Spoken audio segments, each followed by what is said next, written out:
Kasus ini bukan tentang satu pesantren. Ini tentang sistem yang rentan, tempat yang sangat tertutup, penuh kuasa tunggal, dan percaya bahwa nama baik lebih penting daripada menjaga tubuh anak perempuan.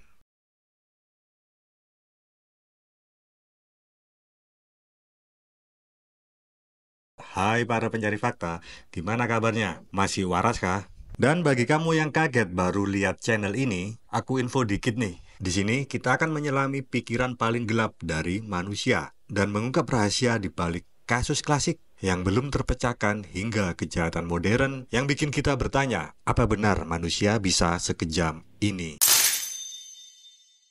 Kali ini aku akan ngajak kamu ke tempat suara-suara sunyi yang akhirnya bisa kedengeran. Di episode ini, kita nggak lagi bahas tentang perang. Kita belum ngomongin masalah politik, dan belum dulu ngomongin ekonomi. Apalagi gosip seleb ya. Tapi kita bakal buka sesuatu yang lebih gelap, lebih busuk, dan lebih sering dibungkam. Pelecehan seksual di tempat suci. Sebuah pesantren di Ciamis, seorang guru muda yang katanya penuh akhlak, dan 6 anak perempuan yang hidupnya berubah cuma karena mereka terlalu percaya. Kamu boleh nggak nyaman, dan kamu boleh ngematiin handphone. Tapi kenyataan kayak gini nggak bisa kita sapu di bawah sajadah. Karena kalau kita diem, artinya kita sepakat.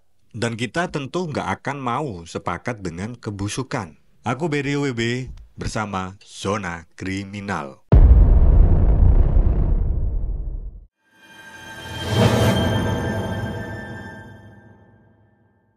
Kamu tahu nggak, kadang tempat yang paling tenang itu justru tempat yang paling berisik. Cuma suaranya aja yang nggak keluar.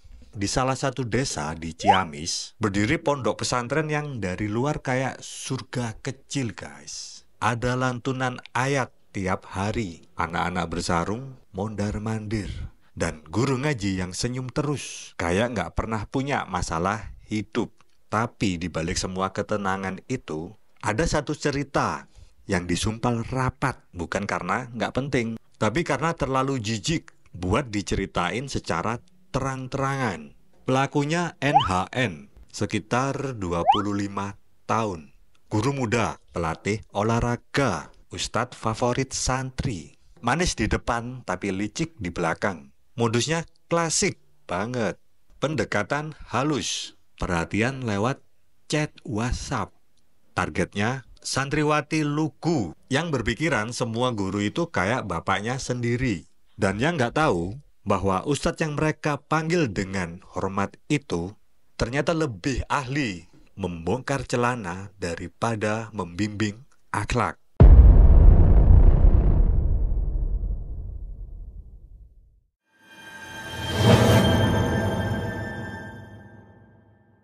Ada satu santriwati, sebut aja Bunga, umur 15 tahun.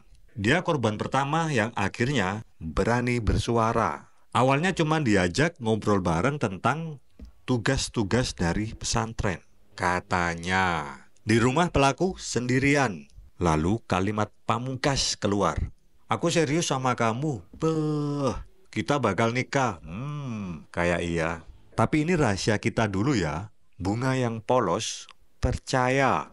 Karena ya, siapa sih yang nyangka kata nikah bisa jadi pintu gerbang pelecehan. Mulai dari situ, NHN melakukan perbuatannya berkali-kali. Bukan cuma sekali. Bahkan bisa sampai 10 kali lebih. Dari November 2024 sampai Februari 2025. Di rumahnya, tiap suasana sepi. Dan ternyata bukan cuma si Bunga aja tadi. Ada 5 korban lain. Bayangin ya, bayang no. Kelima-limanya modusnya hampir sama. Semua dipuji, dirayu, lalu diiming-imingi nikah. Lalu pasti disetubui. Di ruang olahraga, di kamar guru, di tempat yang mestinya aman buat belajar, malah jadi ruang predator yang mengintai mangsa.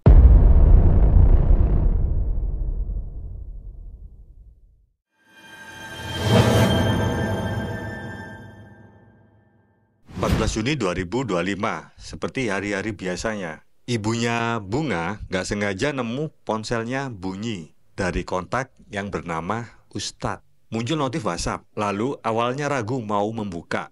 Tapi pas dibaca, matanya langsung panas. Pas chatnya dibuka, ternyata bukan sekedar obrolan, tapi bukti kejahatan. Bukti gimana anak gadisnya ditipu, dirayu, dan dipaksa ngelakuin hal yang bahkan nggak bisa dia ceritain dengan kepala tegak.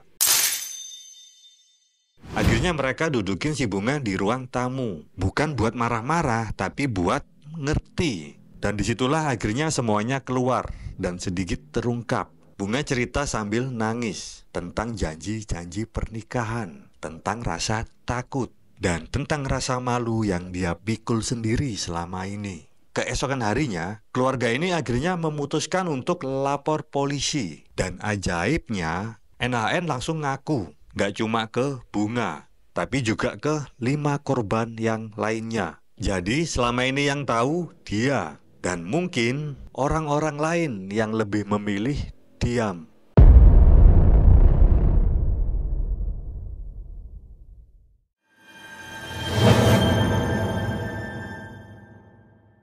NHN dijerat Undang-Undang Perlindungan Anak. Ancaman hukumannya 15 tahun penjara. Tapi siapa yang bisa hitung? Luka di jiwa korban itu butuh berapa tahun buat sembuh? Bunga sekarang dalam trauma berat. Pasti menangis tiap malam, nyalain diri sendiri. Seakan-akan kayak ini semua itu kesalahannya dia. Padahal yang salah adalah orang dewasa yang memanfaatin kuasa dan sistem pendidikan yang tutup mata.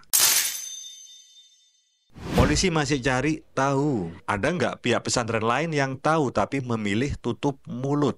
Karena dalam kasus kayak gini, diam itu bukan netral, diam itu komplotan. Dan akhirnya KPAI udah turun tangan, dampingin korban. Tapi ya lagi-lagi, penanganannya tuh udah kayak tambal sulam. Korbannya udah jatuh, baru dicariin kasur. Bukan cegah jatuhnya, tapi lebih sibuk bersih-bersih bekas darahnya. Kita tunggu putusan pengadilan gimana. Tapi jauh lebih dari itu, kita nunggu perbaikan sistem yang beneran hidup. Bukan cuma jadi bahan seminar.